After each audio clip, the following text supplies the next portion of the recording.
Betnijah Laney and sophomore forward Kahleah Copper. We'll go ahead and open it up to questions.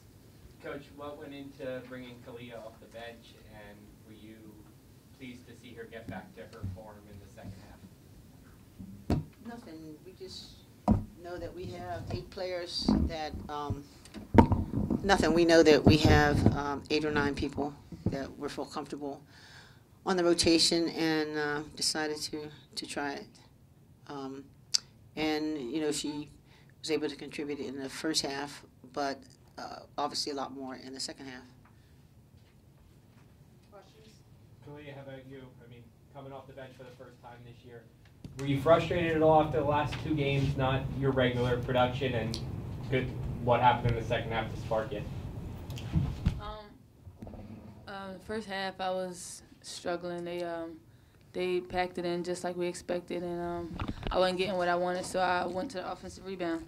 I had 4 offensive rebounds, and it got me started, and I started scoring in the second half. Were you frustrated at all after the last 2 games?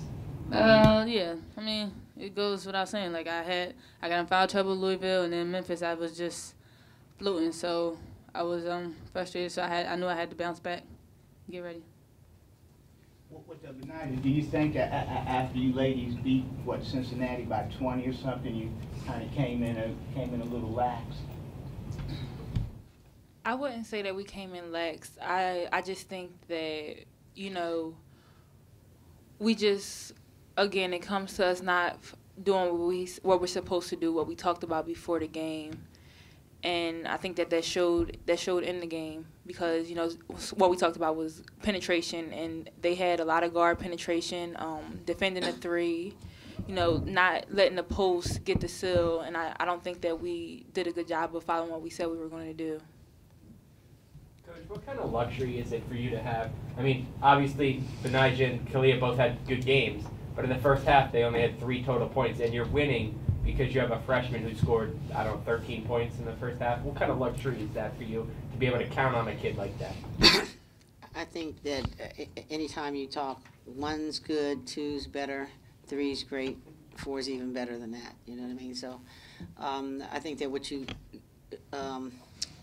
what happens is that if one person's down, then you have, you know, another 2 people that can pick it up.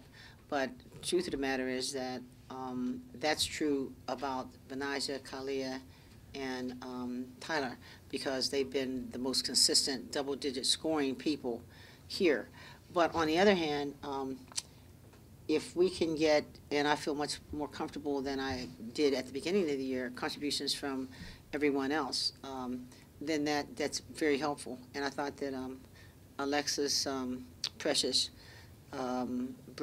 Bree, in that case, you know, coming off the bench, as well as, you know, Chris and everybody else, they're able to contribute. So I feel like we have a total team. I just think that we seem to be a step slow today for whatever reason, very sluggish and really not there. And so that was not an enjoyable game. We'll take the win.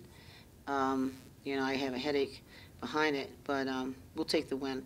I thought that with all due respect to Cincinnati, their coach does a great job, and those kids play hard, and they do what they're supposed to do, as simple as that. So we're glad to get the ugly win, but a win is a win, and hopefully we get back to playing at the level and the pace that we should be playing. Betnijah, what was the defensive strategy there at the last possession? Who were you just trying to force a hard shot for Lovett at the end of that game there? When it was 56-53, they got a 3-pointer off. I mean. Oh yeah, just you know, just not to switch everything. Make sure that no one was open, and to not let them get a 3, even though she got it off. Our plan was not to allow them to come back in the game and shoot a 3, and then possibly, you know, taking it into overtime or anything else happening. Yeah, Betnijah, just throughout that whole half, how did you guys feel? I mean, you kind of stayed in control, kept answering, and they came back, but did you feel like, I mean, they kept hitting 3s. I mean, what was kind of going through your guys' mind? Like, did you feel like it might slip away, or how did that second half feel? Yeah, you know, that's been something about our defense, you know, throughout this whole year, just not allowing teams to get 3s, because as you can see, like, we're not a 3-point shooting team. We're more of transition, getting to the basket, mid-range team. And so I think that we have to do a better job of defending the three because we're not answering back with threes. So that's just something that we really need to work on in practice, which we will, is making sure that we're not allowing teams to shoot the three. Kahleah, Coach just mentioned you guys seem to come out sluggish, particularly just, it seems against zones too. In the beginning of the games, you guys take a while to really get going. I mean, what's something about 2-3 zones you guys are just seem to, it takes you a while to get going during the beginning of the game? It's nothing about the zone. Teams are only playing the zone. And we just got to come out and attack the zone. We were just passing around the horn. So once we start getting into the gaps and penetrating and kicking it, then we're going to get into the flow of our game. Any other questions? Thank you, ladies.